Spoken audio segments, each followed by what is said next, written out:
Qutub Minar is the world's tallest brick tower located in Mehruli, part of South Delhi city in India.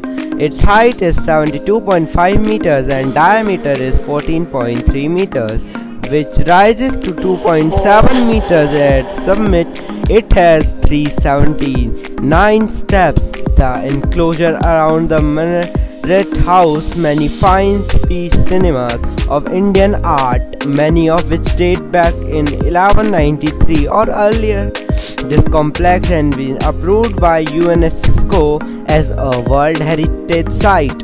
Inspired by the Tower of Knowledge located in Afghanistan and the desire to overtake it, the first Muslim ruler of Delhi, Qutb Aibak, started the construction of Qutub Minar in 1193, but could only get its base built. His successor Iltutmish increased it 3 stories, and in 1368 Firoz Shah Tughlaq built the 5th and the final story.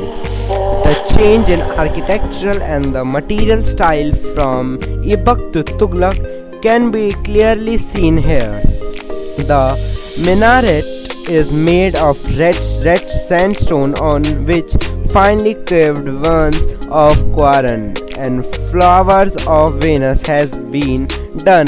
Qutub Minar is built on remains of Lal Kot, the ancient fort and the ancient Delhi city of India.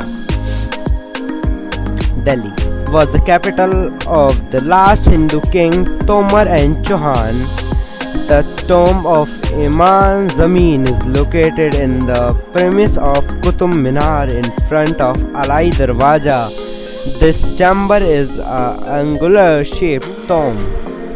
He was an Iltutmish preacher who lived in these complex during the reign of Sikandar Lodi, the name of Turkish Sufi saint of the Chattis sect, when Imam Muhammad Ali, commonly known as Imam Jamila, who came to Delhi during the 15th century and was made the Imam of Khwati Islam Mosque. Imam Jamila built his tomb in the morning and died after a year after the construction of this tomb, after which he buried the Alai Darwaja in the main entrance, which is at the main entrance, the Alai Darwaja only, from the southern side of the Word Ul Islam Mosque, built in 1311 by Alauddin Khalji, the second Khalji Sultan of Delhi. The pillar of east side also included a court, as you can read here.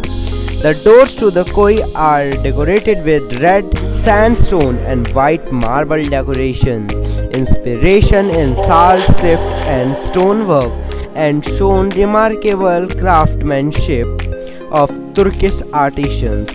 It is the first building in India to employ Islamic agricultural principle in its constructions and organization.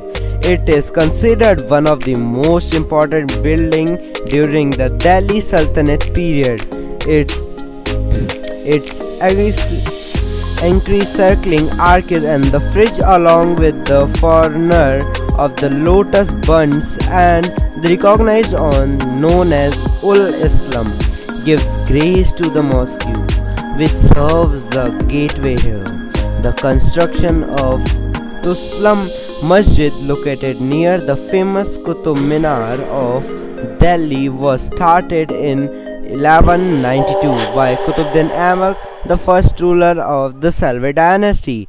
It took for 4 years to build the mosque, but later rulers also expanded it because the purpose was there. The site is about 7 meters in height and was earlier a part of Hindu and Jain temple. For more than 16,000 years, it has been stored mountainous under the open sky in winter in all seasons. In all these years, till date, it has not rusted. According to Sanskrit inspiration at this site, it was actually the flap pillar in front of the temple of Lord Vishnu, built in Vishnu Hill in Mathura by Chandra Raja. It must have been made to install Guranda on it. It is also known as Guranda Place, the tomb of Iltutmish, the second Sultan of Delhi, the ruler of Delhi Sultanate brought by Anangopal, the founder of Delhi in 1950, is also a part of Qutub Minar complex at Manhari, New Delhi. The tomb in white marble is laid on the raised platform in the center of chamber. The entrance and the interior walls are known as the ornative carving.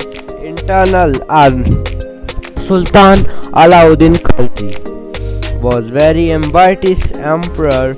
He had won many wars. After winning the battle from his Deccan companions, he was given order to build this monument. He wanted to build the monument as a sign of history, victory, which he wanted to double the height of the Qutub Minar. He wanted his building to be so tall that the whole world would know about that building.